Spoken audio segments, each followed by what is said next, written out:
Anxiety is a common human experience, particularly in today's fast-paced, ever-changing world. It manifests in various forms: fear of the future, worry over uncertain outcomes, or even a general sense of overwhelm due to life's demands. The practice of mindfulness and Buddhist teachings offer profound insights into how we can manage and alleviate anxiety. This video delves into these Buddhist principles, sharing practical steps we can take to ease our mental strain. As we navigate through the lessons, we'll also add personal reflections and examples that can enrich the understanding of these concepts. Anxiety can be paralyzing. It's not just about feeling uneasy. It often escalates into full-blown panic, leading to irrational decisions.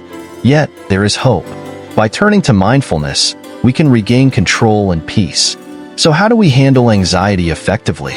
What can we do when the mind is spinning in endless loops of worry? Let's break it down into digestible steps and see how Buddhist wisdom can offer relief. Step 1. Acknowledge and accept your anxiety. The first step to dealing with anxiety is simple, yet difficult for many. Acknowledge it. Often, we try to suppress our anxious thoughts, hoping that if we ignore them, they will go away.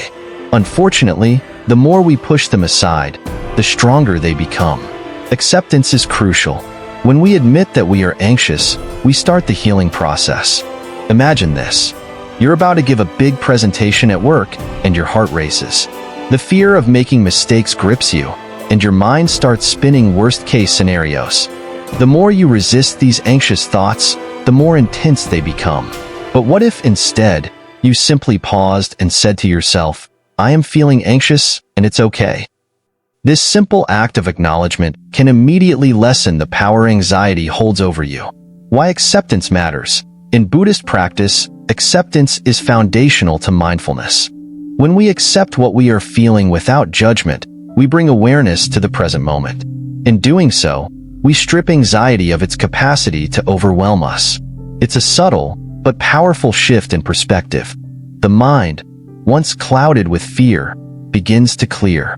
Reflecting on this concept, it's easy to see how we often add layers of suffering onto ourselves by resisting what we're feeling. For example, consider a person struggling with social anxiety. They fear judgment and rejection in social settings, so they avoid these situations, thinking that avoidance will reduce their anxiety. However, avoiding social situations only makes the anxiety worse in the long run because it reinforces the belief that social interactions are dangerous. Accepting the anxiety, acknowledging that it's present, and that it's a natural human response, opens the door to healing. Step 2. Take one step at a time. Once you've acknowledged your anxiety, the next step is to take action, but one step at a time. This is critical because anxiety thrives on overwhelm. When faced with multiple tasks, we tend to think about everything at once, which can lead to paralysis by analysis. However, we are not designed to handle many tasks simultaneously. Picture this. You have a mountain of deadlines approaching, errands to run, and personal commitments to manage. Your mind starts racing, trying to juggle all these tasks at once. You feel stuck, unsure where to even begin. In these moments, it's crucial to remember that the human brain works best when focused on one task at a time. Here's a practical method. 1. Sit down in a quiet space. 2. Write down everything that is on your mind, the tasks, worries, and fears. 3. Categorize them into things that are within your control and those that are not. Once you have clarity, choose one thing, just one, and focus on completing it. Think of it as holding a basket and picking oranges. You can't grab all the oranges at once, but if you take them one at a time and place them in the basket, soon enough, the basket is full. Similarly, by tackling one task at a time, you can make significant progress without overwhelming yourself. Step 3. Slow down and be deliberate. After identifying your next action, the key is to slow down and execute it with care. Buddhist meditation teachers often emphasize the importance of slowing down in moments of anxiety. When your body moves slowly, your mind tends to follow. Consider this analogy. When you rush through a task, your mind races ahead, worrying about the outcome or thinking about what comes next. But when you slow down, your mind has the space to catch up and remain focused on the present moment. This is crucial for managing anxiety because anxiety often arises from thoughts of the future, What might go wrong? What could happen? Etc. For example, let's say you're writing an important email. If you rush, your anxiety might cause you to make mistakes, leading to even more stress. But if you take your time, crafting each sentence with mindfulness, you not only reduce the chance of errors, but also calm your racing mind. Step 4. Complete the task fully. One of the most powerful ways to combat anxiety is through completion. When we leave tasks unfinished, they tend to linger in the back of our minds, creating a sense of unease. This lingering anxiety is often worse than the actual task itself.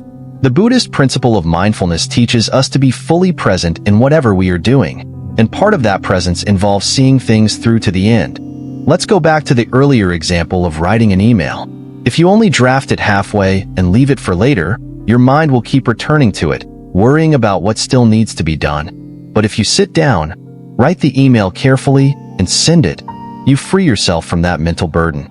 The act of completion gives you a sense of accomplishment, and more importantly, it clears mental space. Anxiety thrives in uncertainty, but when you finish what you start, you create a sense of certainty, even in small tasks. How these practices have helped me. In my own life, I've found these principles to be transformative. There have been countless times when I felt overwhelmed by the demands of work, family, and personal responsibilities. In the past, I would try to multitask, thinking that if I could just get a little bit of everything done, I would feel better. But what often happened was the opposite. I would feel more scattered, more anxious, and less accomplished. It wasn't until I began practicing mindfulness and applying these Buddhist teachings that I noticed a shift. By acknowledging my anxiety instead of fighting it, I reduced its power over me. By focusing on one task at a time, I found that I could make steady progress without feeling overwhelmed. And by slowing down and completing each task, I not only became more efficient, but also more peaceful. Overcoming work-related anxiety at one point in my career, I was juggling multiple projects with tight deadlines. The pressure to perform was immense, and my anxiety levels were through the roof. I was constantly thinking about everything that needed to be done, which made it difficult to focus on anything. Following these steps, I started by acknowledging my anxiety. I told myself, it's okay to feel this way. It's natural given the situation. Then, I wrote down all the tasks, broke them into manageable steps, and focused on completing them one by one. I slowed down, took deliberate actions, and eventually completed everything on time. The sense of accomplishment was incredibly rewarding, but more importantly, my anxiety had significantly decreased. In conclusion, managing anxiety is not about eliminating it from our lives entirely. Anxiety is a natural part of the human experience, especially in today's fast-paced world. However, through mindful practices rooted in Buddhist philosophy, we can learn to navigate it more effectively. By acknowledging and accepting our anxiety, focusing on one task at a time, slowing down, and completing our actions fully, we can reduce the mental burden and find a sense of peace. Remember, these practices are not a one-time fix, but a lifelong journey. The more we integrate them into our daily lives, the more we can cultivate a calm, focused mind, even in the midst of life's challenges. As we close this discussion, I encourage you to apply these principles in your own life.